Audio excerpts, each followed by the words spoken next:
গরু জবাই নিষিদ্ধের বিরুদ্ধে সরাসরি মুখ খুললেন থালাপতি বিজয়। মানুষের খাবারের রাজনীতি কেন, প্রশ্ন তুলে ঝড় তুলছেন তামিল সুপারস্টার। বিজয়ের এই বক্তব্যের পর সোশ্যাল মিডিয়ায় চলছে জয় জয়কার।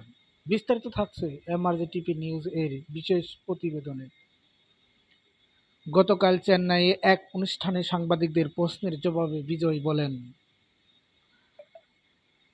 কারো ধর্মীয় বিশ্বাসকে আমি সম্মান করি, কিন্তু একই সাথে খাবার দাবার ব্যক্তিগত বিষয়।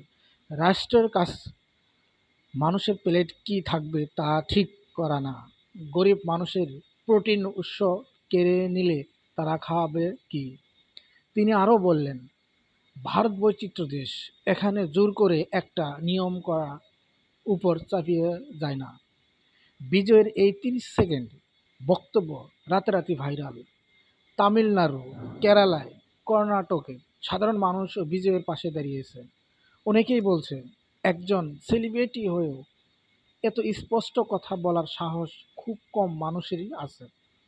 তবে বিজেপি ও হিন্দুবাদী সংগঠনগুলো বিজয়ের সমালোচনা করছে।